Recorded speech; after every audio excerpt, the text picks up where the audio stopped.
me very, very warmly. But the next few days will make, the formal steps. I'll be joining the party. I will be joining in FCT Abuja, not in the Southwest. I'll, become a formal party member, and then we'll do a reception, and I'll be able to say far more, many more things than I've said today. But this is the first step on a long road, and by God's grace, we will ensure that our country, pulls back from division, pulls back from war, and pulls back from throwing bricks at one another, which is what some people want us to continue to do, which I will not do anymore.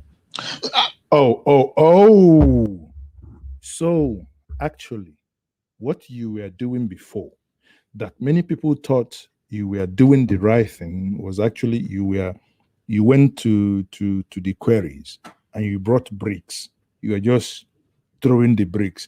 Was that what you were trying to do before? You see, people, there is a, how do I put this without offending anybody? There is need for us to actually be very careful what politicians say and how serious you take what they say. I repeat, there is need for us to listen carefully, digest what politicians say, be careful how serious you take them. Imagine if you had taken what Femi Fani-Kayode was saying, or Chief Femi Fani-Kayode was saying before now, too serious. Imagine you've been doing that, and this then happens. Where are you? You are just left nowhere, near the bus stop. Suddenly he's telling you he's come close to Buhari. When he was in Buhari's, when he was in Buhari's bedroom, he didn't know Buhari, by the way, and he came out and said those things he said about Buhari, now insinuating that actually he was throwing bricks on the way. Now he no longer wants to throw those bricks. Are you guys getting it? Well, I mean, the question I was asking, Mr. Fani-Kayode, is whether or not some of those things you said at those times still. Wow, thank you very much again, Sheung, for this second question that is coming now. I owe you 2 bottles of Ompa. That's the one we have. In fact, I've withdrawn my Odeku, and I've also withdrawn my Henneken. Now, it's Ompa. In fact, 1 carton of Ompa, because there are 2 or more questions that you're going to throw at him. By the way, I will say thank you very much, Papo Bin Nonyedot. Thank you for the super chat. You throw your super chat, you get your comments shown, and it says, "This guy, you're not serious." Person where they jump from church to church, or a shower man or woman. Please, he's another statesman and the former minister, so be very careful the type of language you use on him. I think we keep the super chat coming, guys. I think, did we have another super chat? Hold on, what's happening, people? Oh, okay, sorry, that's Papo Bin on your dot. Okay, so now, but when you look at these things, you just keep wondering: should we stop taking politicians? Should we stop taking them serious at all? Or because this doesn't make sense. Or you overlook them? As the person you described, 2019, 2018, is it the same man? What has changed? Well, let me put it to you like this. I answered the question by telling you very clearly that I was speaking about him from outside. Hey, he was speaking about Buhari from the outside. Hold on, no. Okay, let me go back to that video before. Sorry, no verse. No. Let me start again. So I went there with Nasser. Then one day they called and said he wanted to see me. I said, okay, I'll go. I met him at the transport. And I got there. He said we should go inside the bedroom. Now, a man who brought you, because that's what I want to play this part. A man who brought you inside his bedroom does not know you. So you were speaking about him, haven't gone inside his bedroom, his inner chambers, haven't gone in his Zaza room. You come out and you're speaking about that man without knowing that man with so much. Okay. Did you hear that? If you didn't hear about the inner chambers, I played that Called again. and said he wanted to see me. I said, okay, I'll go. I met him at the transfer. When I got there, he said we should go inside the bedroom. We sat in the bedroom talking. Started talking. He said, you know. So now you started talking to him. This is a man, only you and him in the bedroom. That means you should have known him enough. But that is by the way. So let us come back again and see how you would answer the question posed to you if all the things you said about him before now you didn't know. Okay, let's hear your I have answer. got to know him from inside now. I've been working closely over the last few months with people that are very, very close to him. And they would not have done that had it not been for the fact that he asked them or allowed them to do so. We've come to get to know one another. And it's absolutely clear to me that the perception that we had in the past, many people had, many still have, is clearly wrong. We can work together. We can come together. We can build bridges. We can effect unity in this country. And let me give you one example of that. In the past, we said that elements in the core north have refused to fight terrorism. We all accused them of this. In fact, we went as far as to say that elements in the core north were supporting the terrorists and they were killing our people and their own people. Well, look at what's happening in the core north today. So does that mean this part of that statement, Oga, does that mean that this part of that statement was wrong? Or was that mean that it was a lie? Because to some point, at some point, many of us will just basically get confused. Are you saying that this particular statement that you've just made now, that is incorrect? Because somehow I am beginning to be a little bit dizzy. Our economic is doing like this. It's doing like this. I'm now doing like Nigeria economy, to be honest with you. Or maybe, yeah. Now I understand. When my 7-year-old grandson called me and said, Grandpa, tell me the truth. Why did they call you Liar Mohammed?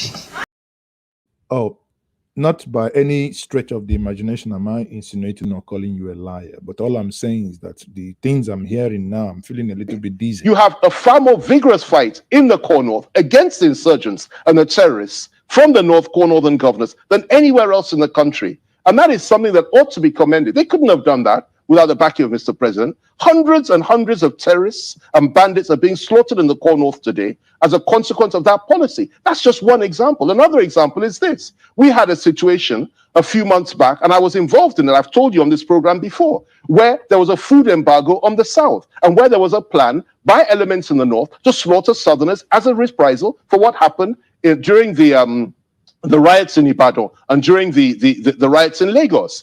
And there was a clearly well-orchestrated plan. Well, we all came together. We didn't go to the media. We didn't shout. We didn't insult one another. We came together with a number of other people, players from all over the country, and we resolved the issue. And the issue was resolved in an amicable way. Nobody was killed, no reprisal killings in the south, the food embargo was lifted, and Nigeria moved on. Now, that is the way to operate, as far as I'm concerned. There is a time to shout and scream and fight and criticize. Every southern Nigerian, I will stand up and I say clap for Femi Fani Kayode. He has said it here. He is the reason why the onion embargo, at least you still have onion with which you can cook your food, because the northerners haven't banned the onion coming down south because of Femi Fani Kayode. He has done well. He has lifted the food embargo. The yam that was not meant to be coming down he lifted it. Again, it become impossible. The only one we want you to ban, that is the cows from coming down south with leg, appears impossible. Haba. Size and condemn. There's a place for that in democracy. There's also a time for us to keep our cool, work purposely and constructively together to ensure we come to a good and expected end for our people and for our nation. And that's where I am today. I have not changed in terms of my core values and my principles. I will never change in terms of my core values and my principles. And I will carry those core values and principles into the APC and fight my corner any day, anytime. But one thing I'll tell you is this: we need to respect other people's views. We need to work together with other people, even those we disagree with, and we need to ensure that this country remains one. And that's what I intend to do. And I agree. I begrudge you not. But again, you said we need to respect other people's view. I'm respecting your view. Therefore, that's the view, because obviously I take you serious, so serious that when you say something, I know you are a man of impeccable integrity, that you're going to stick with it. But that's why, but somehow I'm a little bit confused why you didn't stick to some of the stance that you had is giving you this kind of trouble that you're seeing today. Is in crisis right now. Yeah. Are you sticking with the party? But of course, the PDP is my party. I will never leave the party. You're never considering going back to the APC? I would never. The APC, absolutely out of the question. Until kingdom comes, until Jesus returns, that will never happen.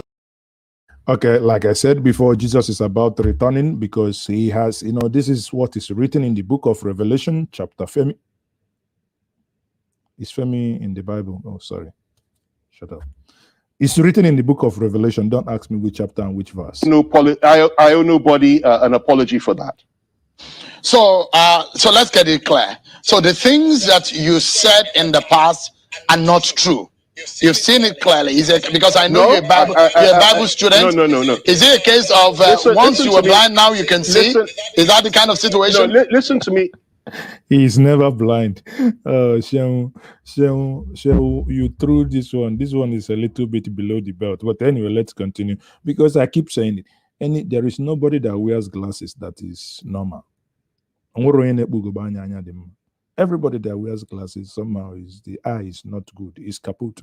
Listen to me very carefully. I told you, and if you go back, play this again, you will hear it over and over again. Listen to me very carefully. I told you that it's a question of perception. I had never met I'd met him once or twice in 2013. I'd never worked with him ever before in my life. We were not close. We were in different parties, and we were fighting a war.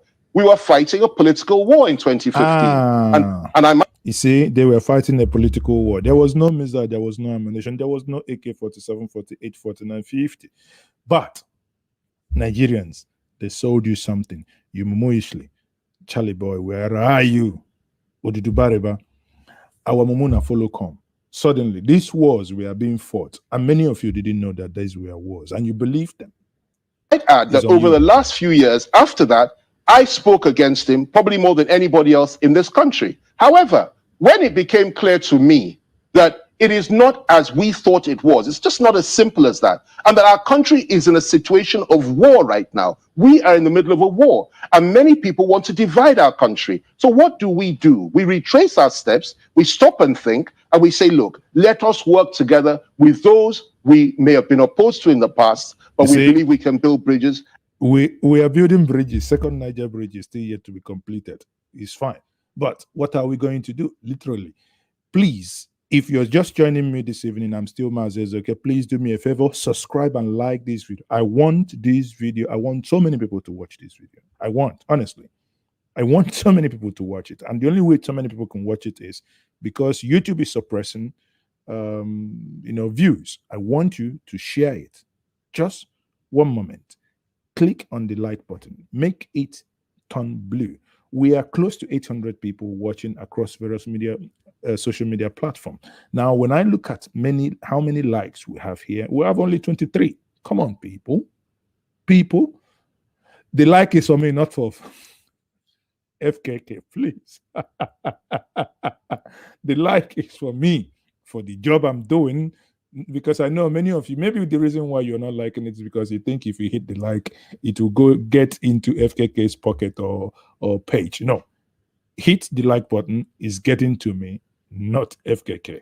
But again, let's continue and quickly run this down before we go down to other matters. Serious matters are rising as to regarding the comments made by Femi Gbajabiamila and also the Southern Governors today meeting, what they said. These are the analysis that I'm still going to give you this evening. It's going to be a packed, and it's still a packed evening today. Just do me that favor, like and share. That's the only two things you can do for me. Thank you very much. And being part of this program, I am still Mazi. It's okay. We must continue. And move the country forward together. I'm not saying Mr. President is an angel, and I'm certainly not saying he's a demon. I'm saying that he's a man like any other man, but I've come to realize that we can work together. And I've come to realize that he's open, he's magnanimous, he's somebody that has opened his doors to us, and he's welcoming everybody from the other party and from the opposition into this party. And he's not telling anybody, oh, don't say this, don't say that. As long as I'm guaranteed that I can work with him, I can work with anybody in order to ensure that Nigeria survives. Today's major issue is not what you or I think of President Buhari, or what you think of me, or what I think of you. Today's major issue is the survival of our country as one nation, and to ensure that we keep Nigeria one, and we ensure that we treat those that have been maligned or treated badly in the past. I'm talking about various ethnic groups and people that feel marginalized, with sensitivity and compassion and understanding. If you want to do that, then you have to work with everybody. So when you ask me questions like this, I'll put this to you.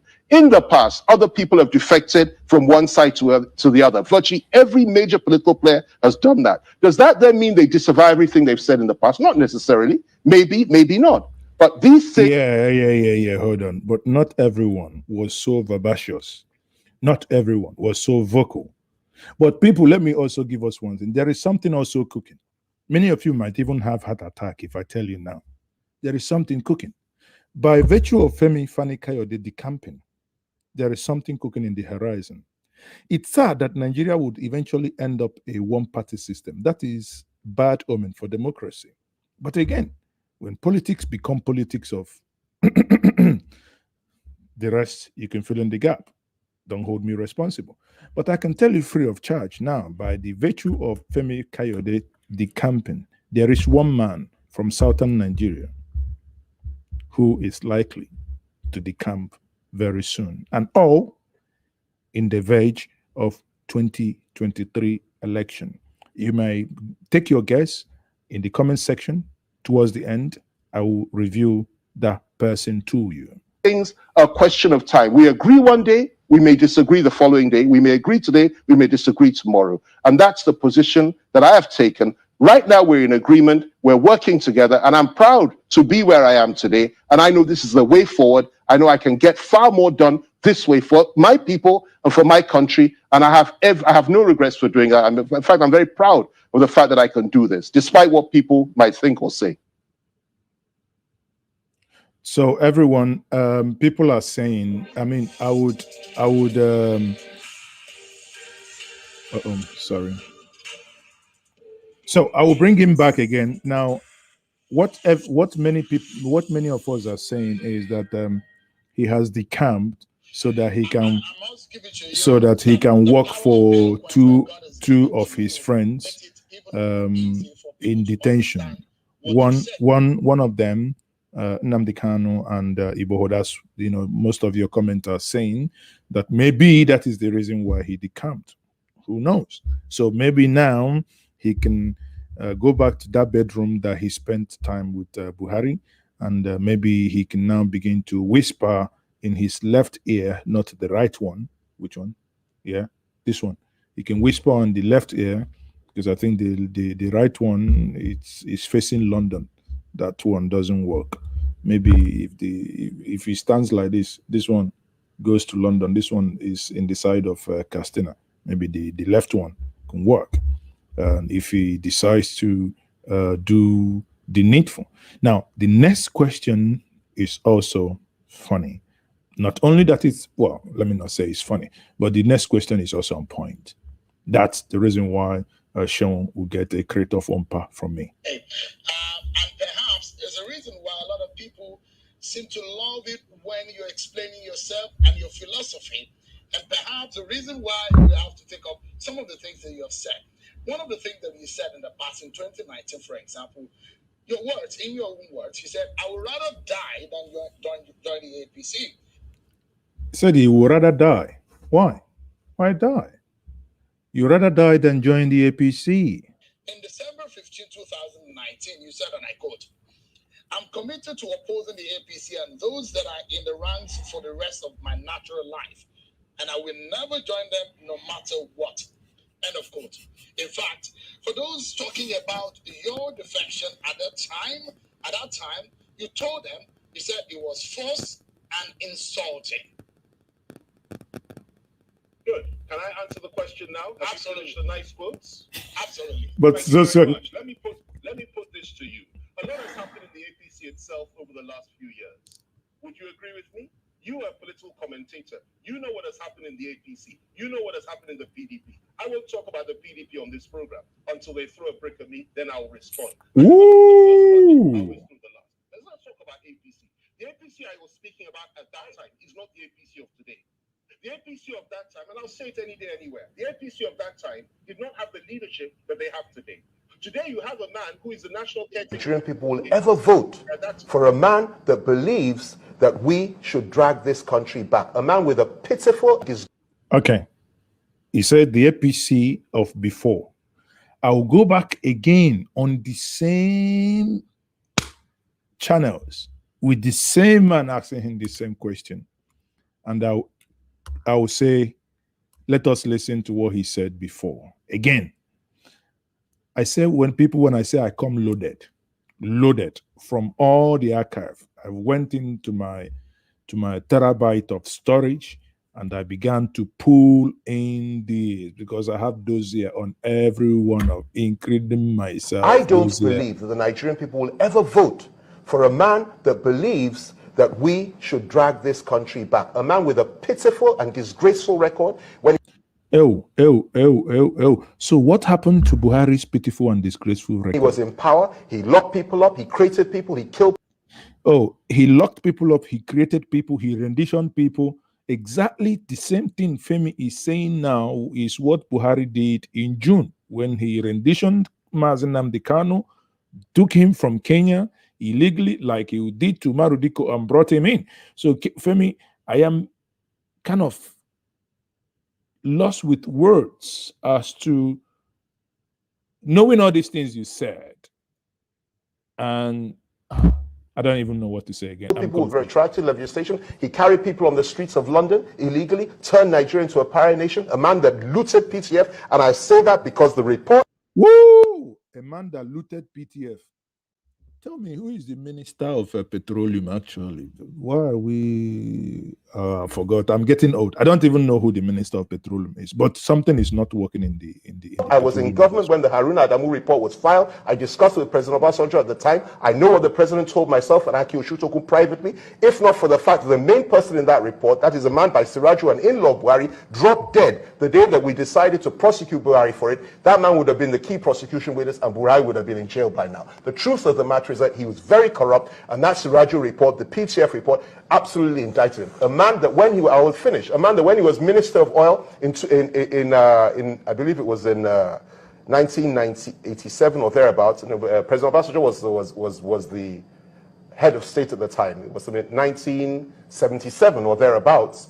2.8 billion naira went missing under his watch. That's the equivalent of 3 billion naira today. A man that committed so many atrocities. Let me tell you something that he did that a lot of people don't remember.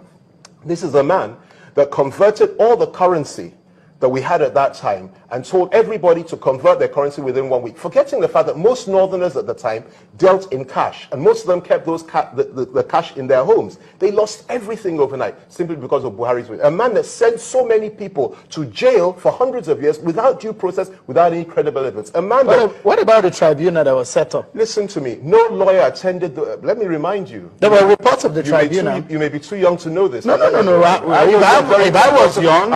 Oh, he took a jab here. He took a jab on Sheung. So saying that Sheung is a baby now. I mean, you were not alive when Julius Caesar was alive, but you know he lived. So that's not a fair.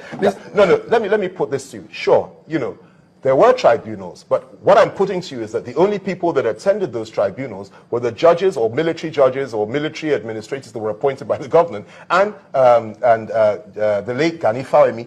The rest of the legal world boycotted those tribunals because there was no due process. There were no laws administered there. It was just a kangaroo court. There were many people that had been found innocent by the ordinary courts that he now insisted must be jailed at all costs. And this man destroyed the lives of so many people, including the lives of serving governors who were locked up, who after they were released died a few months later. Bisi Onabanjo, Adamu Ata, so many of them. Adamu Ata lived for quite some time, but he was never the same person again. So many of them. Ambrose Ali and so many. This is what Buhari did. This is what he stands for. Unfortunately, most people that were 10 years old when Obasanjo came into power in 1999 have no recollection of his. We don't teach history in this country. So people have forgotten who Buhari was and what he stands for. Now, okay, so that's what he thinks Buhari, or who Buhari was, and that's what he thinks that this is what Buhari stands for.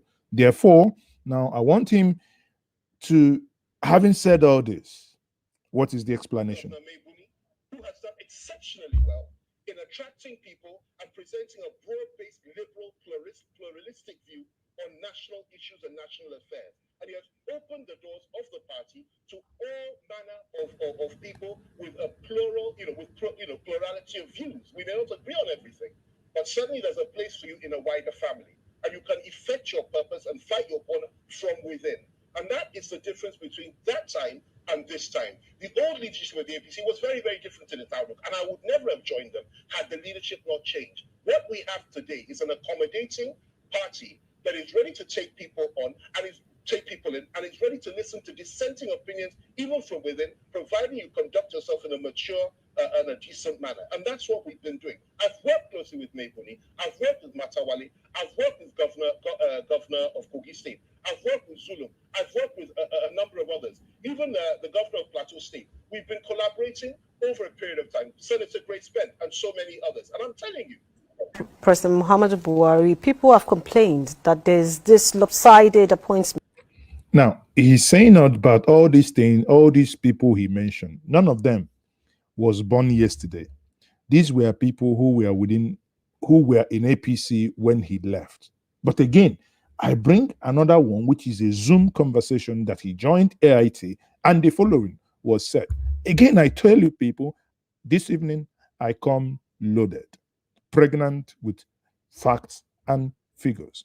I'm not going to indict anyone. I'm not going to say anything. All I'm just doing is do the content analysis. You make up your mind. At the 5 years of President Muhammadu Buhari, people have complained that there's this lopsided appointment, and the presidency and its supporters have all come out to even release statements saying that there's nothing like lopsidedness in the appointments made by President Muhammadu Buhari, that so far the president has been very fair. Do you think there is, well, if I ask you if you think there is lopsided appointment, I'll be asking a statement a lot of person knows that what you will say. But let's take a look at appointment in the last 5 years. Is it anything to go by? You know, let me start by answer this question by saying this. The Nazis that surrounded Hitler and Adolf Hitler when he was in power, anything and everything he did was commended and defended and justified and rationalized by not only himself but all those around him. Even when he was gassing 6 million Jews, gypsies and homosexuals and Slavs and blacks in the gas chambers, they rationalized and they defended it. But facts are sacred, opinion is cheap. And the facts are self-evident and clear for everybody to see. It's not my opinion, these are facts. And let's look at those facts.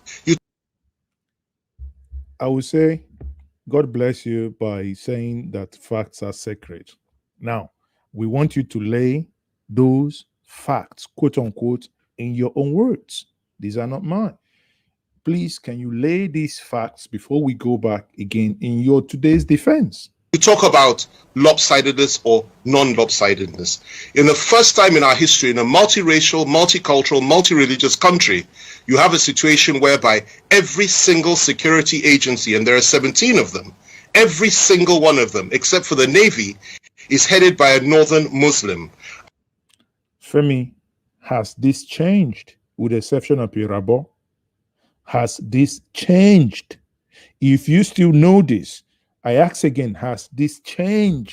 Now, somebody was on your program yesterday and tried to argue that the position of Chief of Defense Staff was held by a Christian from the South, and that counted for something.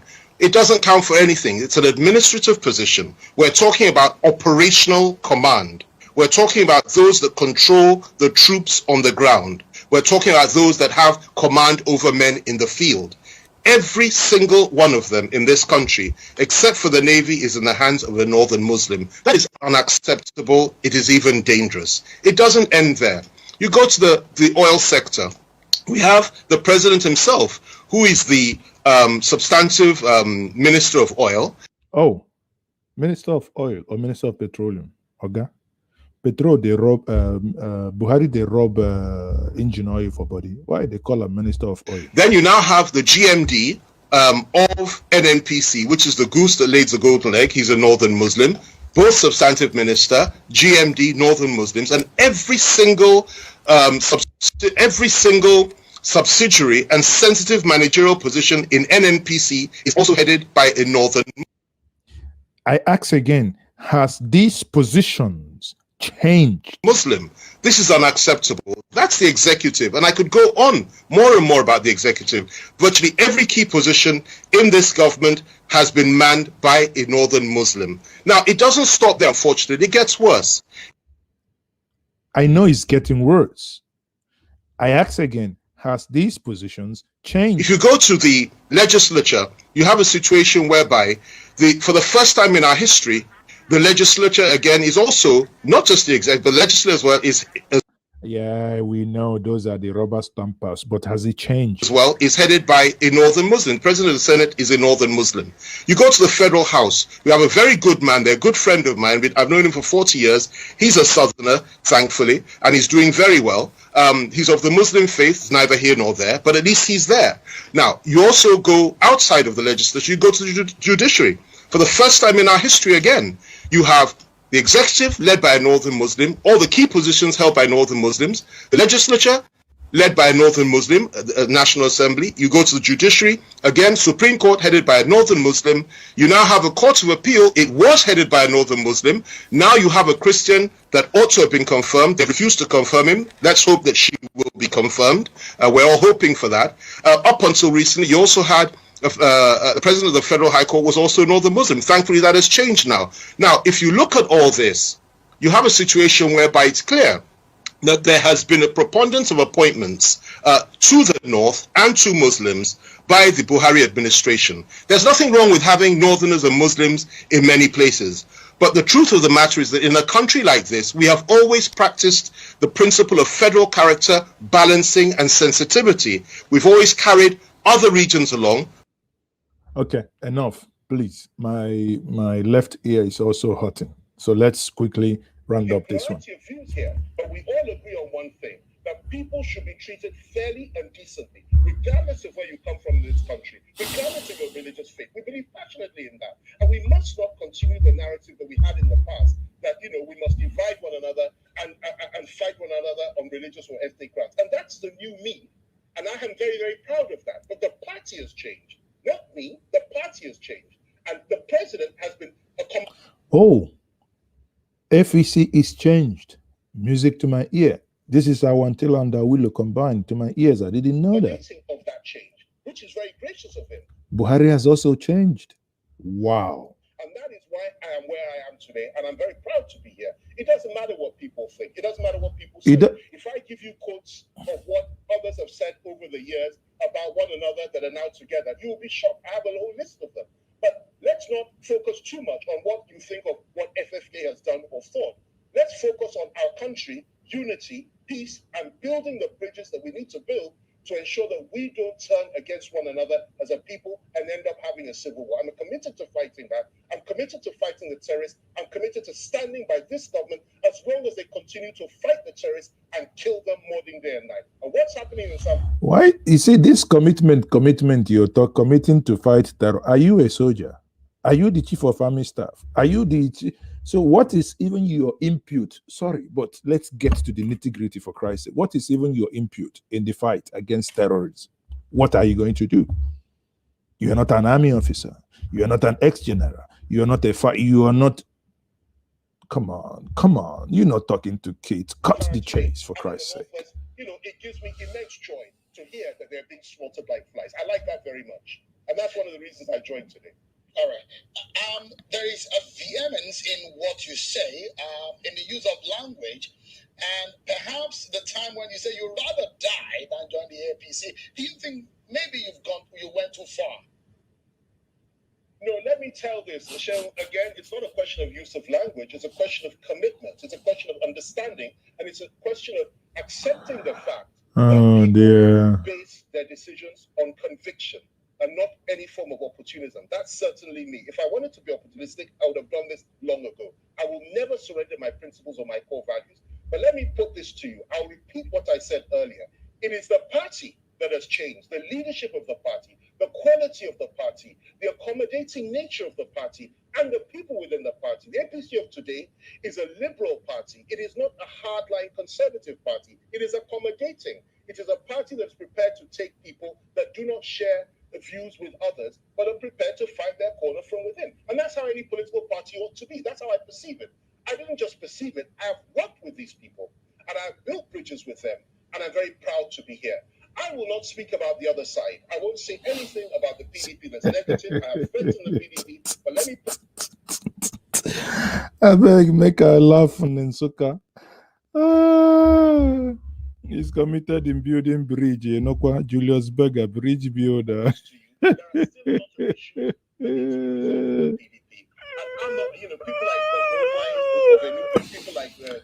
You see, listen to the names.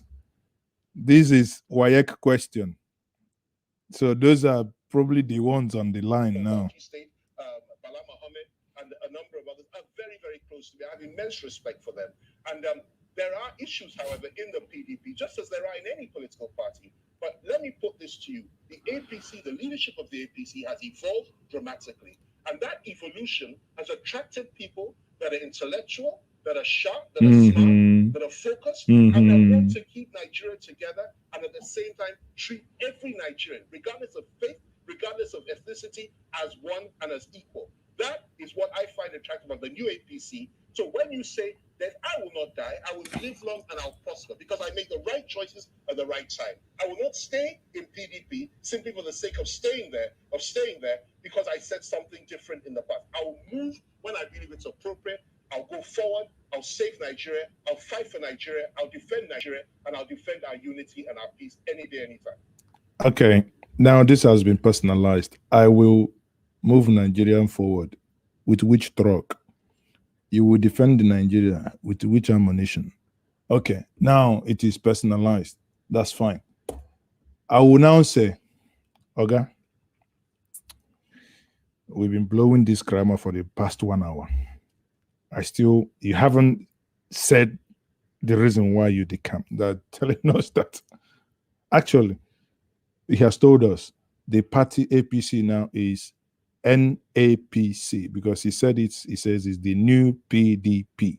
No, he says it's the new APC.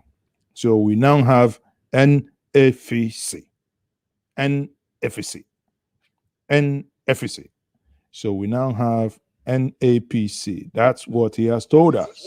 It is best served for me to do that right now. Could this be possibly your final bus stop? Shehu, you're a wicked somebody. If rapture happened this night, I doubt if we'll go to heaven with this type of question. A man that has already nailed himself that Jesus is about to come, you want to nail him again? Shehu, fear God. Are you a carpenter? Some of the stance that you had is giving you this kind of trouble that you're seeing today. Is in crisis right now. Yes. Are you sticking with the party? But of course, the PDP is my party. I will never leave the party. You're never considering going back to the APC? I would never. The APC, absolutely out of the question. Until kingdom comes, until Jesus returns, that will never happen. Now, he told you that until Jesus returns, Shehu, and you want him... I don't know, is it Satan that will return if you want him to make these promises? Someone that made you this promise based on Jesus returning. And someone is at the door. Maybe not, Jesus is knocking at the door. Is it? Is that Jesus at the door? Because, pray very well, because since he's saying Jesus will return, maybe now, because Jesus said Bible said he will come like a thief. Maybe now when all of you has gone to bed and some of you now looking at me, by the time you go to the Zaza room, by the time you go to the Zaza room, Jesus will come, because the prophet here, Prophet Femi Fanikayo, they have said it, that for him to go to APC will be only when Jesus comes. He's telling you something. He's giving you a expo. Jesus is coming this night. Well, ask any politician that question and I'll give you the same answer. Only God knows tomorrow. As long as my core values, are honored and respected, I will stay where I am. I stayed in PDP for a very, very long time, despite a number of issues that arose. If you remember, I would have left a number of months back, but the whole National Executive Committee came to my house and made an appeal to me to stay, and I honored them by staying longer. However, anything can happen tomorrow. If people do not do the right thing, I reserve the right to change my mind. If, for example, I come to Channels Television and you're rude to me, and I say, oh, I will always be on Channels, but if you're rude to me, I will never come back again. So people, if they are rude to you, never come back, but you are rude to people. Do make decisions based on what is happening on any given day. But for now, I'm very comfortable. I'm very happy. I'm delighted to be here. I'm delighted at the fact that they have welcomed me with open arms, and they have given me a pride of place in the sense that the kind of access that I have to so many people in so many places, I never thought I'd have. I never thought I'd be able to get, given what has happened over the last 6 years. And that says a lot for Mr. President. It says a lot for the party leadership. It says a lot for the party. So that's where we are today. Only God knows tomorrow, but we will be consistent. We'll be clear. We'll be focused. Nigeria must remain one. Nigeria must stand together, and there must be no ethnic or religious bias. Given that, if that is the case, I will stand and I will fight my corner any day, anywhere within this party. Talking about fighting your corner, already, some people already, those who perhaps agree or don't agree with you, already talking about your latest decision, and they're already criticizing. Let me just let you know some of the things that your critics are saying. Some have criticized, and they wanted to know that they're saying that maybe you're leaving the PDP is finance related.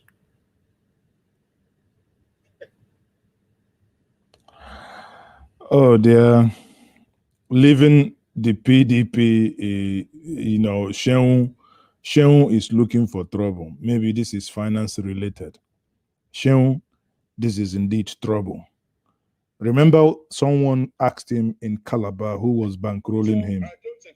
You see, someone asked him this type of question, who was bankrolling him.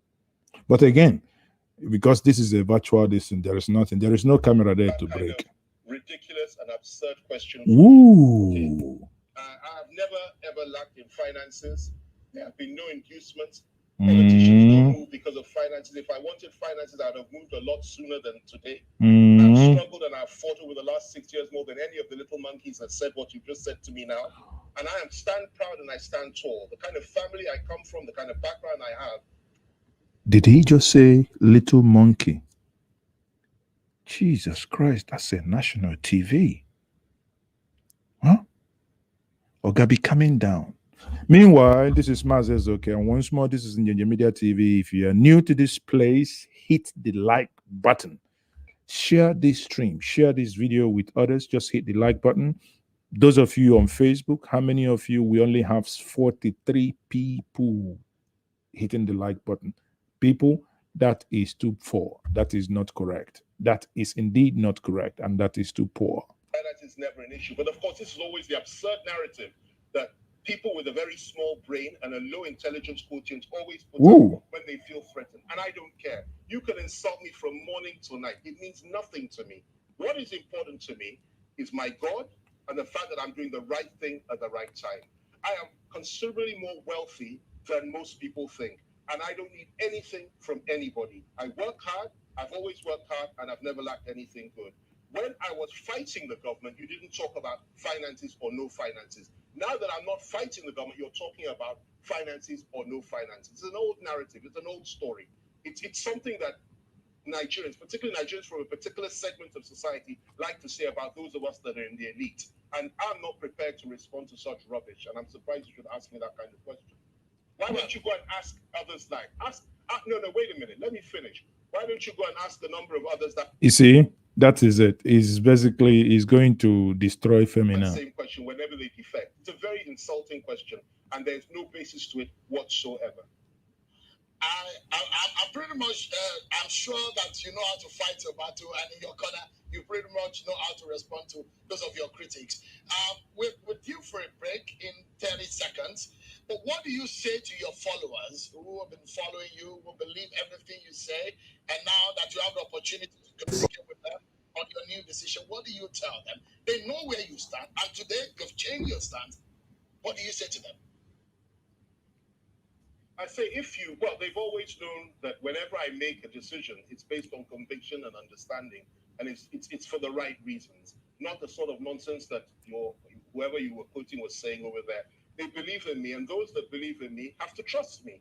Believe me, I usually get it right, and I'm usually far ahead of most people in such matters. I'm doing the right thing for Nigeria. I'm doing the right thing despite the kind of insults that you and others are putting to me by asking me that question. I will continue to do the right thing no matter what it is anybody says for this country and for my people. I will be in a position to effect change in this country. I will do the right thing for these people. Whether they see it in me today or not, they will see it tomorrow. This was the right decision. I will ensure we're in power. I will ensure the right thing is done with that power. I will ensure that our country remains together. Love me or hate me, that is me, and I'll stand where I stand. For my followers and supporters, I thank you, and I trust you, and I know you will trust me. That's what I have to say. Chief Anekade, those were not insults from me. I was just taking questions from your critics, but we'll take it with that. Thank you for putting. Anyway, on that note, I would say thank you also, Femi, for putting these together. But again, it's not the first time. Remember, one time he was asked this question, and the following also happened. And if I had known that this is what you wanted to ask me, I would ask you not to ask me that kind of stupid question. I've been in politics since 1990. I was brought into politics by Marafa Sokoto. You understand me? Alachi Maro Shinkapi. I've been in politics for many years. I've been in this game. I've been a minister twice. I've been spokesman to the president for 3 years. And I've been a leading member of the opposition, the resistance, over the last 5 years. And a day has not passed that I have not spoken about what I felt was going wrong in this country, because that is what opposition is meant to do, and that is what was done to the PDP by the APC when PDP was in power. You understand me? For you to use the word, or anybody, including Yari, I never read that. But if you're right, even for you to repeat that to me, and can I please respond to you? Even for you to repeat that to me, sponsored at my level, by you, for what? I will speak against Yari free of charge any day, anytime. I am FFK. Do you understand me? On that note, I will leave it there. I say, people, you have seen it. The chicken, they say, has finally come home. FKK is now in the upper echelon of the APC. All progressive confidence. All progressive confidence. Even when he said the following before. Some of the stance that you had is giving you this kind of trouble that you're seeing today. Is in crisis right now. Yeah. Are you sticking with the party? But of course, the PDP is my party. I will never leave the party. You're never considering going back to the APC? I would never. The APC, absolutely out of the question. Until kingdom comes, until Jesus returns, that will never happen. But you left the PDP for the APC. Well, we've discussed that on many. So that means until Jesus comes, again, like I said before, Jesus is now about to come. As Femi Fani Kayode tells us that Jesus is about to come. Now, on another story, there is a reason why I gave this lengthy of time, so that we understand, so that someone wouldn't say it's been misquoted, it was taken out of context. I've given us various times over a span of 7-8 years the things he said and the context in which these things were said. Now, let's move on to Southern governors. You see, the Rafa fight is getting interesting because I'm loving it. The Southern governors met today again in Enugu, the Lion House. And they had the following. Obviously, it's, like I said, I love the fact that they met and they reaffirmed that, they reaffirmed their stance on open grazing, that open grazing remains a no-no, that open grazing is one thing they will never consider. And many of the states, I think today, Abia State joined one of those states that signed the anti-open grazing bill. In total, if my memory serves me right, I think it's about 9 or 10 states that have signed that into law. Many people have seen online commenting that Imo State hasn't, though yes, Hope Uzodinma wasn't there today, but the deputy governor of Imo State was there. The communique also, emphasized on the need for, or rather, the communique also supported the VAT brouhaha that is ongoing. Not only that, the communique also went further. Quickly, let me just pull up that video quickly for us. The communique also went further to, sorry, that's just for the communique went further to say that the Southern presidency is non-negotiable. Again, one thing that I like about what the Southern governors are now doing is, for the first time, as I've been telling us, they appear to have woken up from the sleep. And their counterparts from the northern part of Nigeria appear not to be too happy with them for doing what they've been, what their northern counterpart be doing for their people for time immemorial. For a very, very long time, the northern governors have been meeting. They meet, they make their decisions. They, these things are nothing, nobody ever bothered within the South. Why are you meeting? Why this? Why that? But for the first time, the Southern governors meet, all hell breaks loose. Suddenly, someone like here would now say, you met, you have the infantry to meet, without actually consulting us. Is that Gandhi said, whatever you do for me without me is against me. Ask all those, whatever, 13, 15 governors that met in that hotel. Was there any of the Fulani leaders consulted? Any of the Fulani leaders consulted? So they're there making laws for people that they have not consulted. This is a problem with government, disconnected, out of touch with realities of people. You must sit down and talk with people you are making laws for. None of that those governors have sat down with Fulani leaders in wherever they are and tell them what we're planning to do, or what we're going to do, or what alternatives are there. And then they're sitting down there and making laws. All right. Be careful. I love that closing part that he always gives us, that warning shot by saying, be careful. Then I say, be careful or what? Be careful or what? Okay?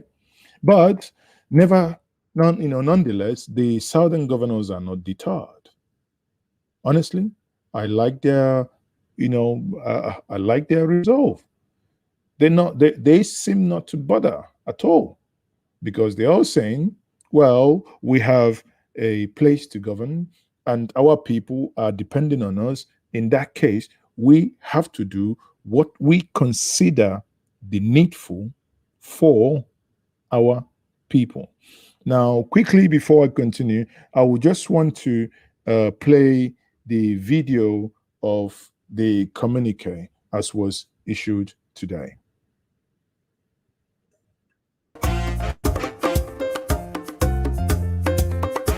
All of you.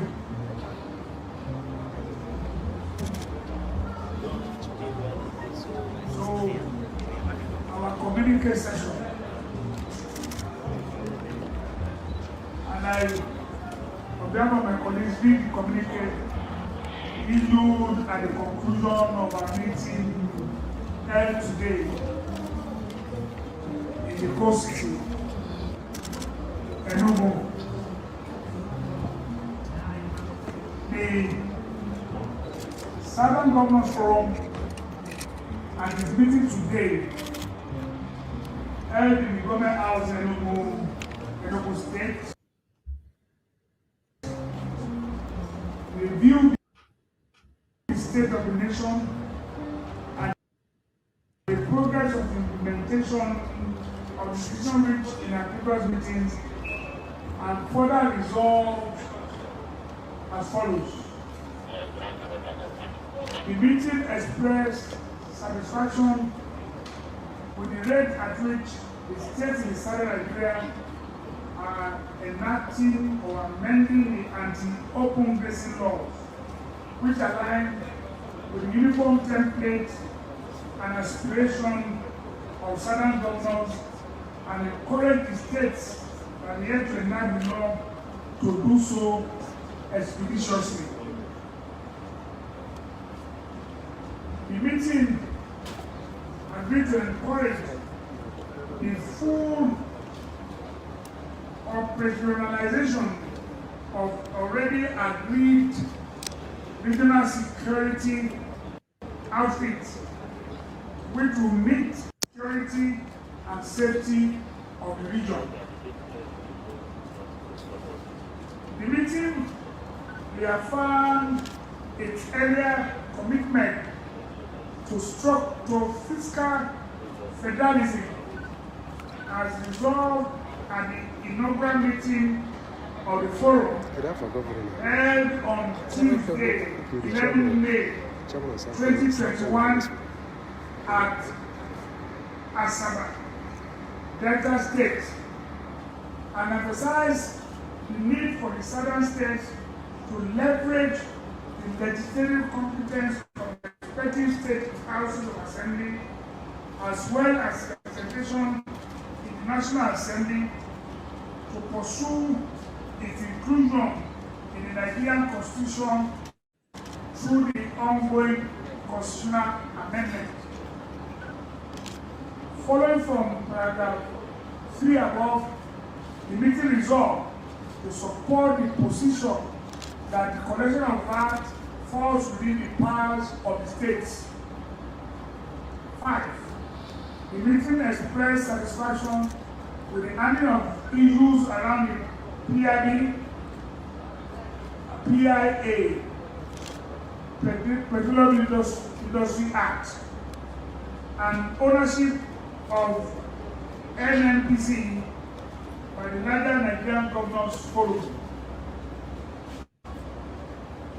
The meeting reiterated its earlier position that the next president of Nigeria must come from the southern part of Nigeria in line with policies of equity, justice, and fairness.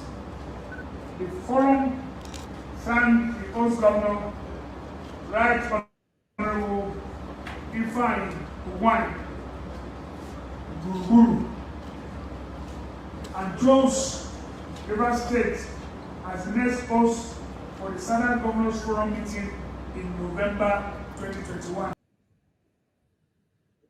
So when you look at that, obviously as a recap, I do also agree on what they said, but I definitely disagree on when they said that they are satisfied with the progress so far made.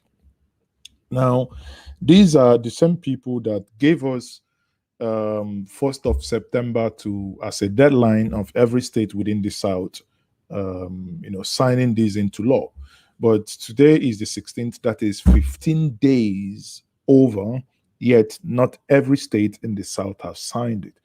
I do not call that entire progress because it means you've gone, you are 2 weeks over target, yet you haven't basically, reached the set milestone, the milestone you set for yourself. That hasn't reached. But nonetheless, at least there is progress. For me, what it means is that reaffirmation. What would then need, it means the goalposts be moved. What we then need to now start working on is to hopefully think that by the time we get to November, when the next Southern Governance Forum meeting is going to happen in Rivers, in the land of the wickeds. That one is going to be Boskios Pinkies, because that's going to be hosted by Wike. Obviously, you know who he is. He's another vivacious person. And some of you have been insinuating that Wike will be the next to join the PDP. Listen, APC, sorry. For what has happened today, trust no one. No one knows what is going to happen next. Now, and that is it. Again, kudos to the Southern governors for standing their ground, not moving. However, there are states within the South that are not yet, they haven't yet signed this. We have some majority of them in the South, and many of them, majority of them in the South, and with states like Anambra, I think Anambra and Ebonyi are the ones left in the Southeast. So, Obiano and Dave Umahi, well, basically, not Obiano and Dave Umahi, because this is a question of the legislators. It is actually the job of the state assemblies to do the needful. Okay, so now, if we move away from this, we go to something related to this as well, where Femi Gbajabiamila, actually, him deputy speaker, says that those IPOB and Yoruba Nation agitators, that they are like terrorists. Again, many of you would take offense. No, Delta hasn't. No, Delta hasn't. The last time I checked, Delta hasn't, unless Delta. So she appeared on Good Morning. Oh, sorry, shut up. So let's accommodate dissenting. Okay, hold on. Yeah, that's members of the House. So remember that the presidency actually made some comments, regarding the Million March organized by Ninas, and Femi, as usual, wrote. In Nigeria we have the presidency, and we have the president. Imo State has signed, yes. No, Imo has an anti-grazing bill signed in 2006 under Achike Udenwa. So Imo State does not. So it's not when Hope Uzodinma came out and made those comments that he made. Apparently, those comments meant virtually nothing, because the state has that law, and eventually I think someone from the House of Assembly sent me a copy, copies of it, and I looked at it and I said to myself, well, this is a forward-thinking state in terms of what the governor at that point in 2006 did. Now, let us move into this conversation before we wrap it up. And again, for many of you who are now joining me, or those who have been watching me for the past 1 hour, I said thank you for being part of this broadcast. But again, if you still haven't subscribed to this channel, please, I beg you, if you're watching me on Periscope, if you're watching me on YouTube, on Twitter, or Facebook, kindly subscribe so that whenever I come online, and again, many of you will know, my second channel, my personal channel, Mazi Ezoke, please, I want you to help boost the ministry there. I'm still not yet up to 1,000 there. And I'm like, so does it mean I don't even have 1,000 friends? Just search Mazi Ezoke on YouTube on that channel, or most times when you watch a video towards the end, you will see that channel pop up on Ginger Media. Please subscribe to that channel, I beg of you. So let's quickly look at what Femi Gbajabiamila said today. Reactions trailing the Speaker of the House of Representatives, Femi Gbajabiamila's comment, which compared those agitating for secession to Boko Haram insurgents and ISWAP terrorists. The Speaker made the comment on Wednesday in his address to welcome members of the House back from their 9 weeks recess. In his address, the Speaker said the refusal of the separatist movements in the southern part of the country to accommodate in dissenting opinions makes them the same as terrorists. Well, let's take a quick listen before we come back for a discussion. In the south of Nigeria, east and west, miscreants and criminals masquerading as separationist activists have emerged to wreak havoc, take lives, and commit economic sabotage against fellow Nigerians and against the state. These people, in their inclination for devastating violence against fellow citizens, their appetite for the destruction of private property, their disruption of academic activities, commerce and industry, their propensity for defiling institutions of the state, society and community, their refusal to engage in debate or to consider the possibility of dissenting opinions and alternative viewpoints are no different from Boko Haram and ISWAP. Given space and time, they will take our nation down the same path of destruction. Well, in the meantime, the presidency, while reacting to Tuesday's agitation protest by a group known as Nigerian Indigenous Nationalist Alliance for Self-Determination at the United Nations headquarters in New York, says the cooperation between Yoruba nation agitators and the indigenous people of Biafra is shocking and a worrying development. The presidential media and publicity, Govs, said the Yoruba nation agitators may not be taken seriously as a result of his association with IPOB, because IPOB is a designated terrorist organization. Dr. Bati, over to you for your analysis on both stories. Well, okay, two reactions. Yes, one from the Speaker of the House of Representatives and the one from the presidency by Garuba Shehu with regard to the demonstrations that we had at the United Nations General Assembly by the group that you refer to, NINAS, yes, led by Professor Banji Akintoye. Professor Banji Akintoye is the leader of Ilana Omo Yoruba. And that group is a self-determination group, you know, and Sunday Igboho is also a member of that group. So the allegation from both the presidency and the Speaker of the House of Representatives is that, look, the Yoruba Nation agitators aligning themselves with IPOB, you know, are no different from Boko Haram and terrorists. So he jumped to that conclusion that all of them are terrorists. Well, I don't know whether the Speaker of the House of Representatives was just talking politics or he has concrete proof. However, there's been a response from Professor Banji Akintoye responding to both the Speaker of the House of Representatives and the presidency to say, no, this was not an IPOB event.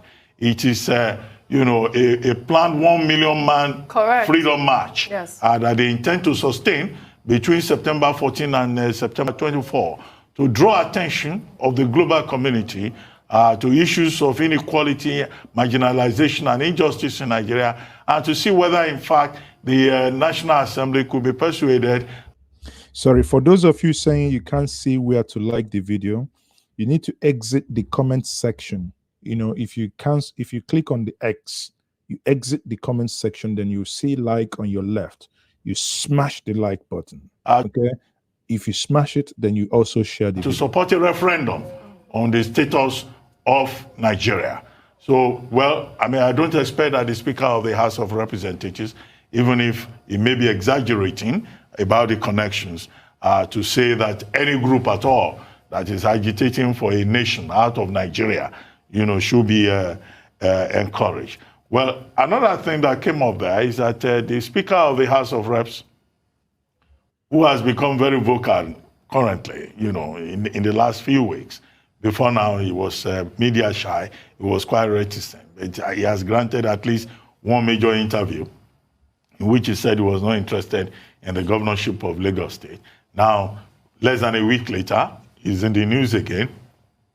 So probably he's also on a media offensive. But what I find even more curious, apart from his unsubstantiated claims about, the groups not being different from Boko Haram, is his, statement about journalists.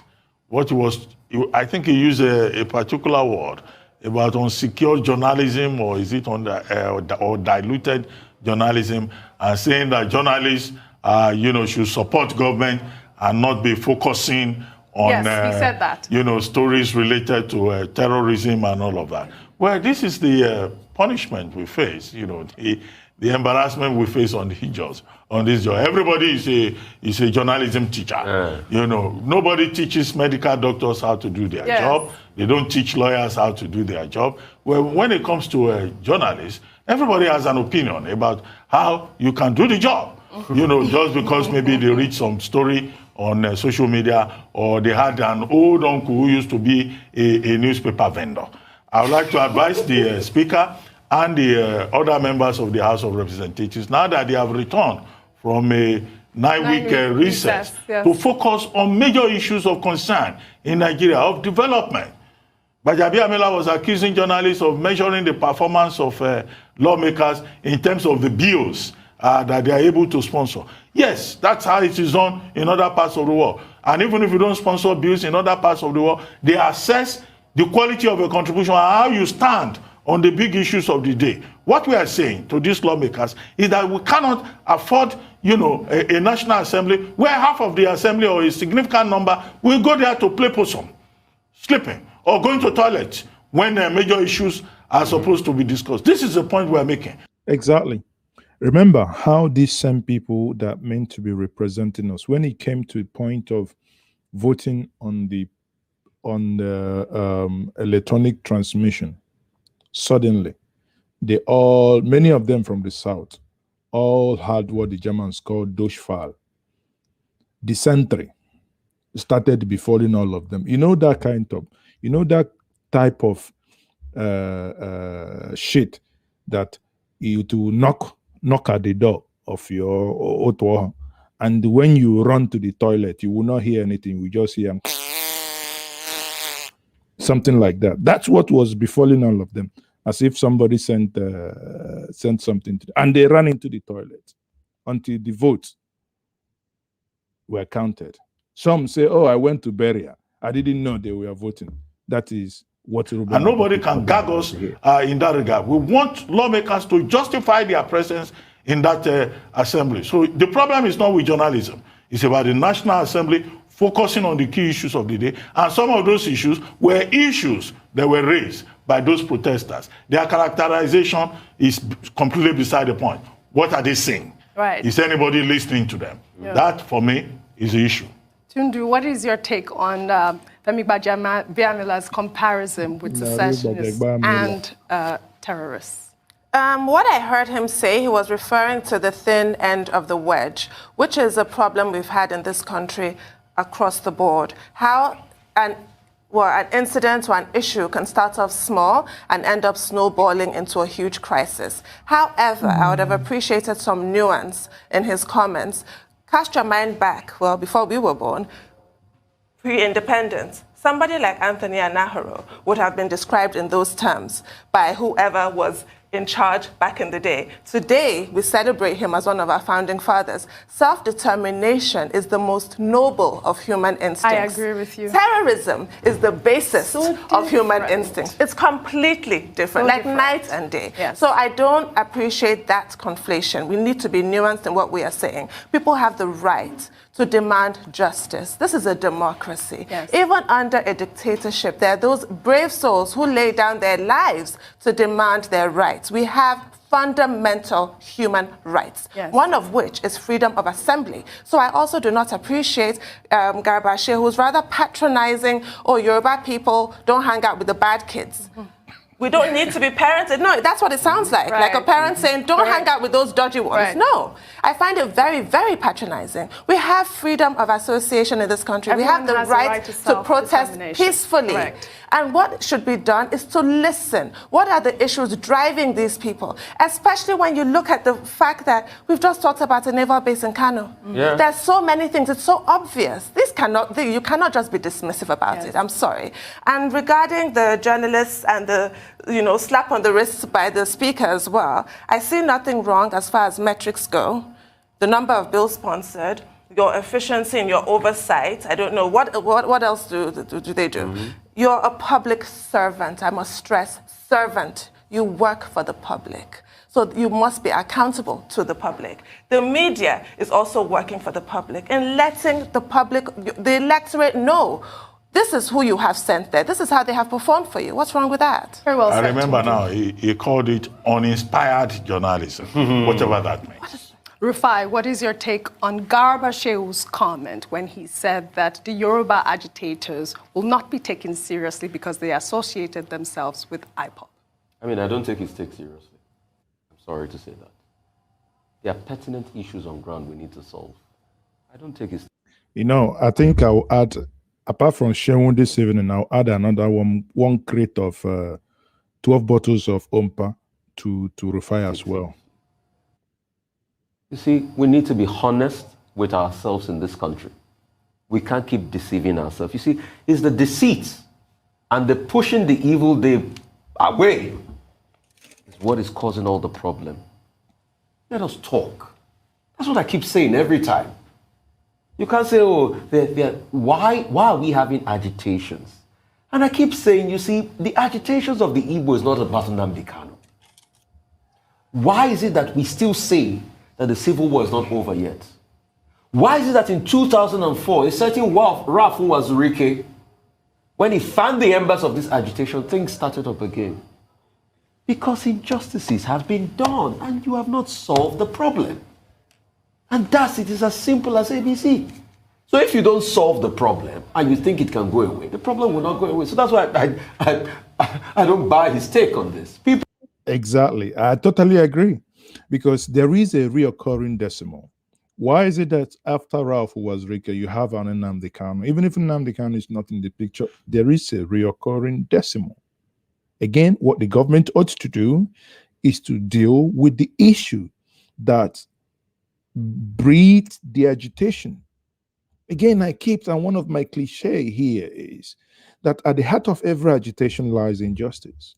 As long as we keep perpetrating this injustice across ethnic divide, as long as the elite keep pushing the downtrodden towards this path, towards this channel, this agitation, even today, will be like something gone to the gym. The agitation is just pumping.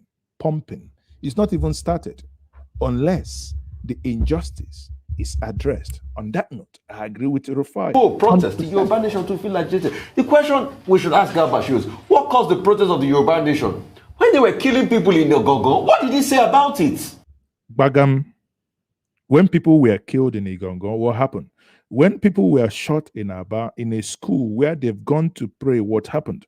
When people were killed in Onitsha, in Ezu River, when, army that ought to protect lives and property, kill people, take acid, pour on their body. Jeez, honestly, I don't want to get into that, but until these injustices is dealt with, tell me, why would someone who is from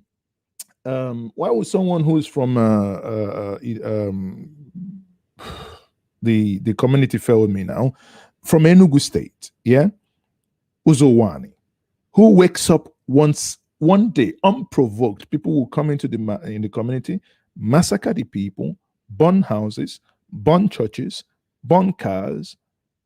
You think the generations that will hear these stories, when they wake up, they will say, thank you very much, you've done very well. A war, unnecessary war, avoidable war, if men at that point gave some latitude, at least mellowed down on their ego and allowed a little bit of negotiation to happen, we wouldn't have lost about 3 million lives needlessly. But sadly, we have, and we did. In that, we had a time frame with a policy of 3 hours, 3 hours to rebuild, to reconstruct, to reconcile. The legend of Egwebiri, Ozemenan Sube, in one of his songs said, "We never reconcile, we didn't reconcile, we didn't rebuild." Till yet, you left the people after giving them 20 pounds to rebuild 50 years down the line. That same reoccurring decimal is coming in. For how long shall we continue wallowing in this that we cannot for 1 second begin to ask ourselves, how do we or how are we going to solve this? People have said, give us a referendum to decide. What is a referendum? Ask us this question and give us the right, protect our votes, let us make decisions. Do we want to live together? Do we want to go our separate ways? And if we have to go our separate ways, how are we going to do that? Rather than listen to the people, I do understand what Gbajabiamila was also saying. Rather than listen to the people, the state will come heavy on you. Sadly, also, sometimes it would then appear that even the so-called agitators, maybe because of over the years military abuse, I'm not holding brief anyone, appear to also do the same thing that the state is doing by not giving people the choice. It appears if the state says, I'm not going to give you referendum, then in enforcing whatever you are doing, you also not giving people the choice to make a choice. This is it. And this narrative that we do must also change, where you say, oh, when we get this, we'll deal with you. No. This is not a vendetta thing. There must be a time that everyone must have to sit down and agree on a way forward. When they were destroying people's homes in the Gogo, that Sunday Igboho and the likes were shouting, what did he say? Exactly. What solution has been brought to the problem in the Gogo? We need solution. And the lawmaker, I don't take those ones seriously too. At a time where a country is in crisis, security crisis, people can afford to go on 9 weeks holiday. Doesn't that speak volumes about them? Man, 9 weeks holiday, that's like 2 freaking months.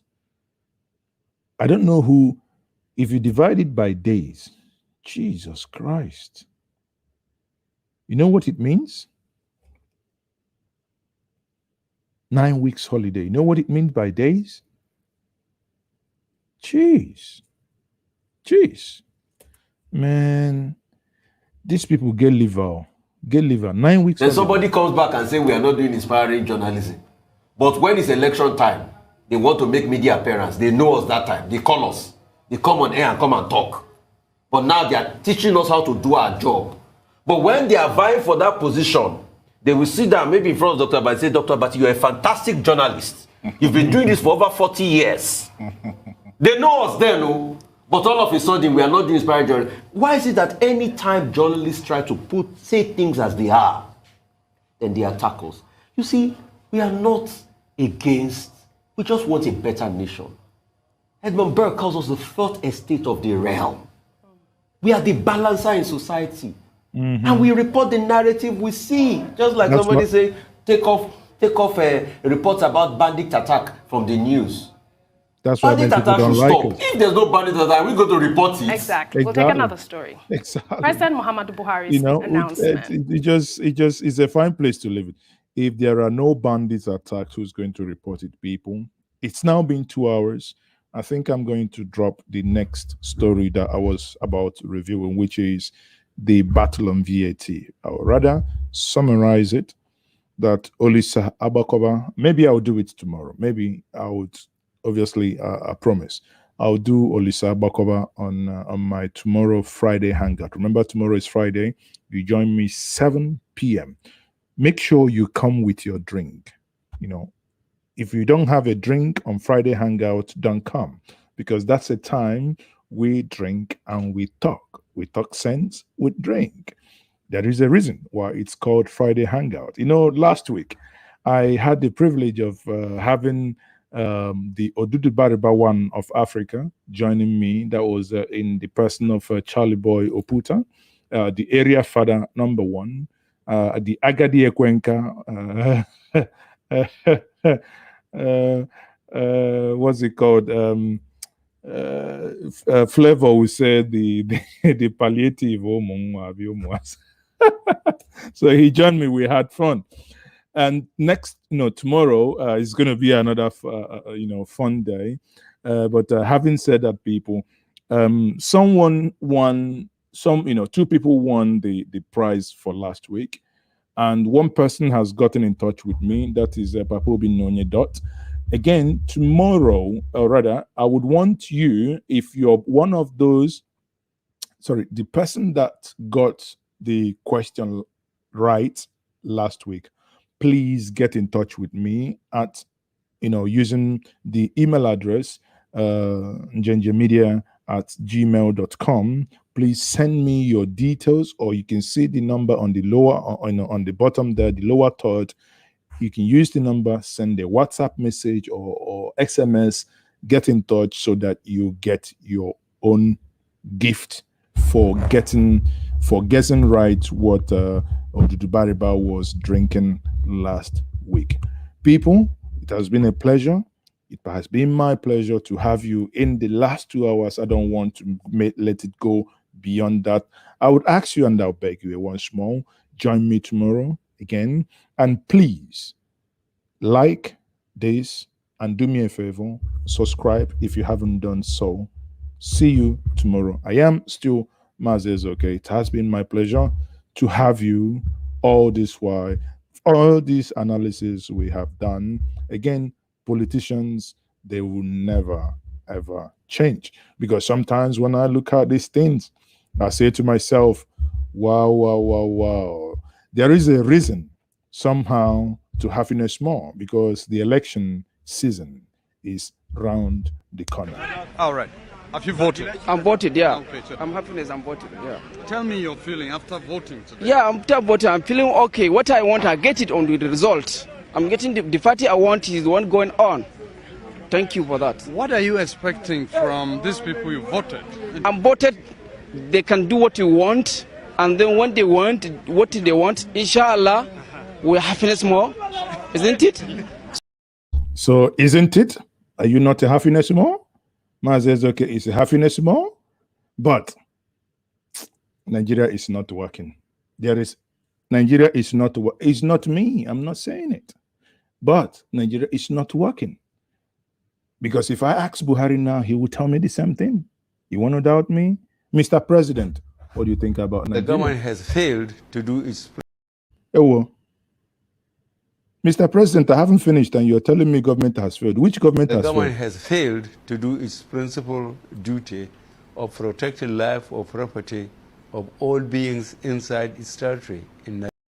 Okay, on that note, Mr. President, since you said the government has failed to protect lives and properties, and now Mazi has lost 2 kilos for this thing you have said now, what do? I have to go to sleep. I am losing weight. Are we likely to use a different approach in the fight against insecurity, especially kidnapping, which is a big issue now, sir? No, I have just seen the IG. I think he is still losing weight, so I think he's working very hard. Oh, I am losing weight. I'm working very hard. People, I say good night, everyone. I represent and symbolize all the characteristics of a typical Igbo man. Yes, I've learned to be more Igbotic than I ever expected. As an Igbo man, I've perfected the act of being tenacious in any dream that I chase. To be industrious, be consistent, and powerfully focused All the lessons I learned from the brothers in the tribe have made me dogged, hardworking, and exhibiting the ability and the capacity to survive in any kind of weather. Yes, I am an original Wafo because